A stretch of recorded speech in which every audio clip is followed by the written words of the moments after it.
I wanted to take a moment to do a fun little video, or at least I think it'll be fun. I guess it's not really fun for the people that we're talking about in the video, but I want to look at goaltenders who would not be in the playoffs if the playoffs started today, and kind of power rank them from goaltenders whose play earns them it's a shame they didn't make the playoffs, all the way up, or all the way I mean all the way down to yeah, those guys don't deserve to be in the playoffs. And this is going to be solely based on how they're playing this year. This is not a career video. This is not talking about how they played in the past. So at the very bottom, I've got any goaltender who plays for the San Jose Sharks. Now, I'm really thinking, of course, Georgiev is just like, oh my gosh, it's been brutal. And it wasn't just brutal when he was with the Sharks. But, Askarov was fine. Really, the Sharks have just not had goaltending this year that you would look at and go, well, if they were a good team and could make the playoffs, boy, they'd be set for goaltending. However, a lot of times a bad team and bad goaltending go hand in hand. But at any rate, that's who's at the bottom. Next to that, I have UC Saros, which if you had told me that at the beginning of the year, I would have been shocked. The thought that UC Saros not only won't make the playoffs with everything the Predators did in the offseason, and I think they were highly favored to at least make the playoffs, but the fact that UC Saros hasn't played that well, and I don't think it's entirely because the team hasn't played well. He's had flashes this year where he's been good. I even had him in my top 12 on power rankings at times. But overall, this has not been a UC Saros type year, and this has not been a what the Nashville Predators should be type year. So I feel bad for Nashville. It's just a disappointment top to bottom. Next on the list, I've got UP Luukkonen from Buffalo. It's really hard to deal with Buffalo situations. I'm a huge Sabres fan. I have been since, at least since the Dominik Hasek days. I was devastated in '99 when they lost that Stanley Cup final. I still say that Brett Hull goal should not have counted by the rules as they existed at the time. But Luukkonen, he's fine. Like, he's been fine, but Buffalo's just bad. And, is there any team that's going to make the playoffs this year that would say, if we could trade our starting goaltender for Luukkonen, I would? I kind of doubt it. I'd have to go through and look at him team by team. Next, Nedeljkovic for the Penguins. And, as I'm thinking about it, if you, in your mind, would switch Nedeljkovic and Luukkonen, that's fine. I don't know that Nedeljkovic deserves to be higher than Luukkonen. He's had moments where he was really good this year. And for the most part, I would just say, middle of the road, mediocre. He's fine. He's not great. Probably not going to win you or steal you a lot of games. After that, I've got Peter Mrazek. Now, Mrazek is a goaltender that I wonder. And I know he's been in the league for a while, so, there is a large sample size if you look at previous seasons, but I really want to focus only on this season. Would Mrazek be an upgrade for some teams that are going to make the playoffs? I'm kind of looking at you, Edmonton. I don't know, but I think he's at least worth talking about. It's a consideration worth thinking about and having. Peter Mrazek has been very strong at times this year on a team that has not been very strong very often this year. Above him, I've got Sam Ersson. Ersson, again, all of these teams, at least so far in this list, are teams that are not only going to miss the playoffs, but at this point in the season, they should be sellers at the deadline. Ersson has been fine. I don't know that he would be an upgrade over any team that's going to make the playoffs. I mean, an upgrade over their current goaltender, maybe. But Sam Ersson he's fine. I think he's a good quality starting goaltender. I will really watch his career with interest. I hope that he's able to be really good because I want the Flyers to be really good. I also, I'm a Sabres fan. I've been a Flyers fan for a long, long time as well, and I'd really like to see them do well.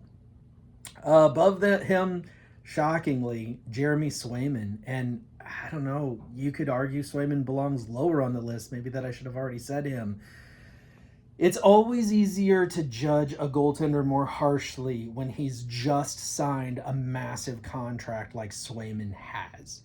So here I go, judging him more harshly. Has he lived up to the contract? No. Will he over the long term? Probably. Is it made all the worse by the fact that Linus Ullmark is playing quite well? Okay, he's had a few rough games lately, but overall quite well this season in Ottawa. Yeah, I mean, like for Swayman, not only has he just been mediocre or okay this year, but when you add to it, he just came off of signing a massive contract. And you add to that the fact that, sorry, loud vehicle driving by if you heard that. You add to that the fact that Boston, kept Swayman and not Ullmark.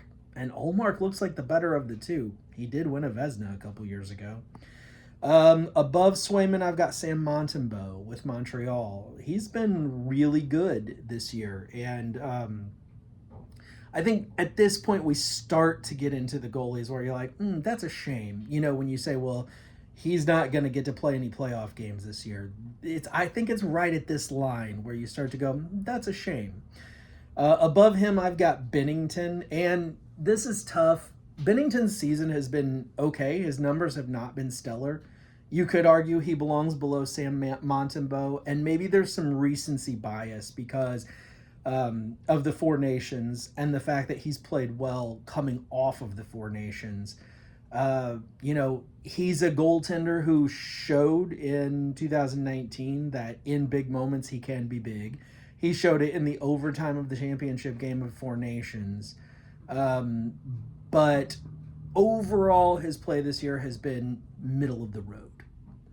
Above him, I have Dustin Wolf. And Dustin Wolf's been good this year, and so has Calgary, to an extent. And Calgary could still make the playoffs. I think this is the point between the Blues and the Flames. It's not going to work out when I look at who else I have above him. But let's just say this. Every team I've mentioned so far probably not going to make the playoffs. The Blues aren't way out. I don't think the Bruins are way out. Every other team that I mentioned, they're pretty far out. But Calgary's right on the line. So if I made this video again in 2 weeks, let's say, Dustin Wolf might not be in this video because he might be in a playoff position. Above him, Carl Vejmelka with Utah. He's been really a revelation. And, Connor Ingram's been fine. I know he was out with injury for quite a bit. I just really like Vejmelka. I want to see Utah do well. I just think it's a great story. It's not a great story if you're from Arizona. I get it. But I want to see him do well. I want to see Utah do well.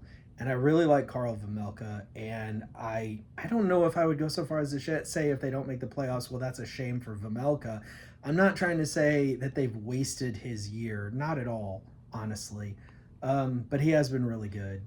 Above him, and a little preview, a little hint here, this is the only team that I included two goaltenders from. John Gibson.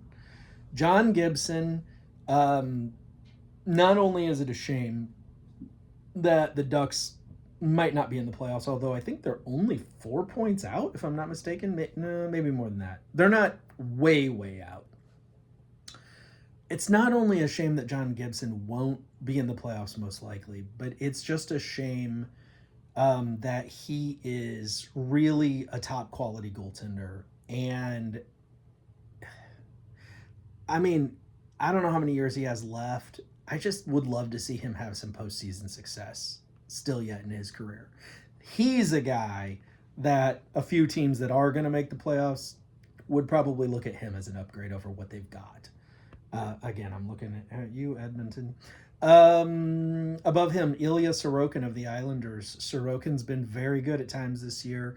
And, that's a team that should be stacked or should be set for goaltending, but Varlamov's been hurt so much of the season. But Sorokin has been so good.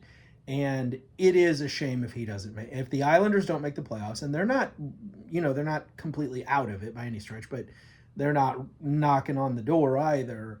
It'll be a shame for Sorokin, I think. Above him, Igor Shesterkin. Is it a shame for Shesterkin if the Rangers miss the playoffs? Shesterkin statistically has been very good this year, but he has had ups and downs. He's been noticeably fantastic, game stealing quality at times, and then noticeably pedestrian, not so great at times.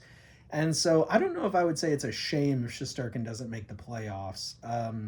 But he's definitely, in my opinion, of all the goalies on the list, if you look at him from a career standpoint, he's probably, when all of their careers are over, I'm looking at the names again, he could well be the one that's looked at as the best out of all of them. But I don't know this year that you would say that.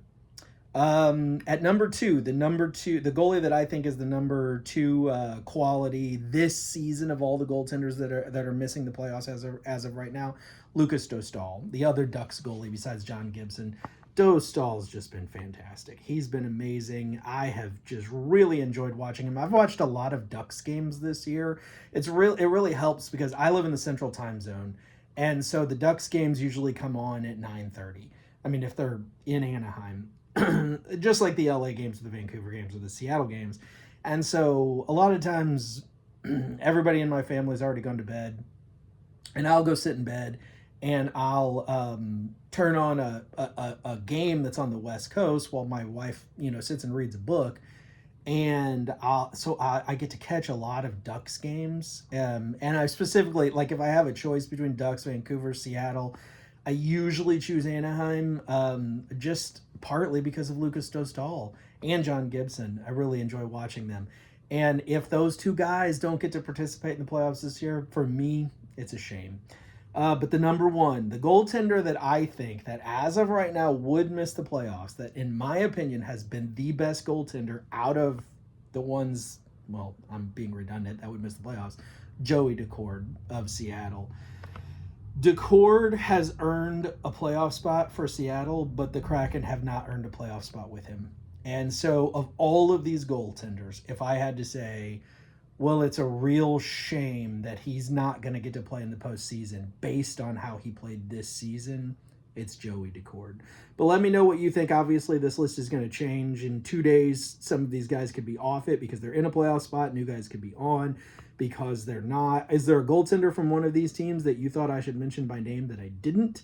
Who do you think of all the goaltenders that would miss the playoffs right now is the best, specifically this season? Which one do you think it would be the biggest shame that one's going to miss the playoffs? Let me know what you think. I appreciate you watching. Please do click the like button and subscribe if you have not already. I would greatly appreciate it, and I hope you have yourself a fantastic day. Bye now.